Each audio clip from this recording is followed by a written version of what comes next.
गांव भानगढ़ के पास एक वीरान हवेली थी, पुरानी, टूटी हुई और रहस्यमय। कहते हैं वहां सालों पहले एक दुल्हन की बारात पहुंची थी, लेकिन दुल्हन ने कभी फेरे नहीं लिए। उस रात कुछ ऐसा हुआ कि पूरी बारात लापता हो गई।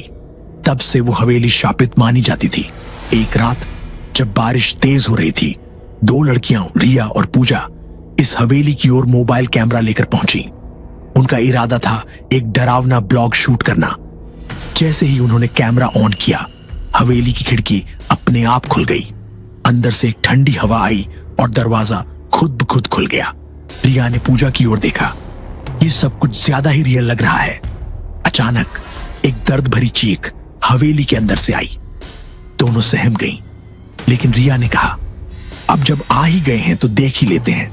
हवेली के अंदर अंधेरा था, लेकिन दीवारों पर बर्फ जैसे ठंडे हाथों के निशान थे। सीढ़ियां खद खदाई। पूजा को लगा किसी ने उसकी पीठ पर हाथ रखा, पर पीछे कोई नहीं था। एक कमरे में उन्हें एक पुरानी शादी की तस्वीर मिली, जिसमें दुल्हन की आंखें सफेद थीं और चेहरा बिना किसी भाव के था। तस्वीर के नीचे लिखा था, दुल्हन कभी वापस नहीं आई।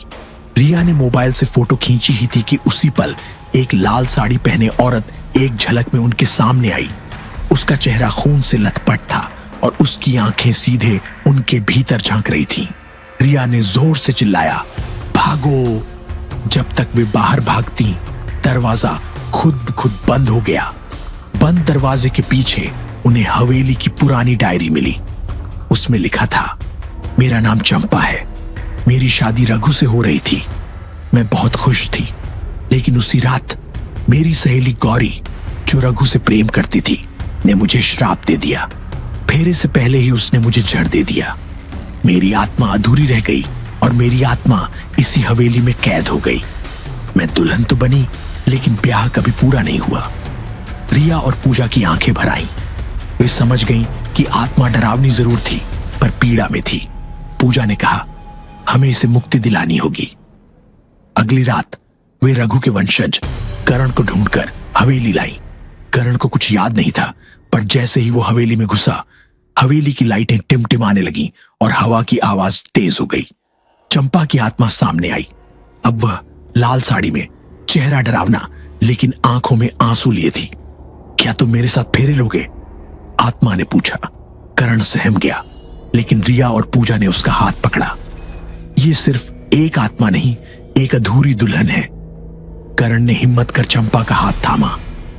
जैसे ही वे फेरे लेने लगे, हवेली में चारों ओर तेज हवाएं चलने लगीं, दीवारें कांपने लगीं और गौरी की आत्मा सामने आई, काली जलती आंखों वाली, भयावह रूप में। ये फेरे नहीं होंगे, गौरी चिल्लाई। एक बार फिर हवेली युद्ध भूमि बन गई। चंपा की आत्मा चीखने लगी, अब मैं अधूरी नहीं रहूंगी। रिया ने एक पवित्र मंत्र का जाप शुरू किया, जो उसने डायरी में पढ़ा था। जैसे ही आखिरी मंत्र खत्म हुआ, चंपा और कर्ण का 7वां फेरा पूरा हुआ। चंपा की आत्मा में से तेज रोशनी निकली और वह मुस्कुराकर धीरे धीरे हवा में विलीन हो गई। गौरी की आत्मा आग की लपटों में जल गई। उसके चीख की गूंज हवेली की दीवारों में हमेशा के लिए कैद हो गई। हवेली फिर से शांत थी। रिया, पूजा और कर्ण बाहर आए। आसमान साफ था। हवेली के बाहर लगे गुलाब के पौधे में पहली बार एक फूल खिला था, लेकिन जैसे ही वे मुड़े, हवेली की खिड़की से एक नई दुल्हन की परछाई झांक रही थी और उसकी आंखें फिर से सफेद थीं।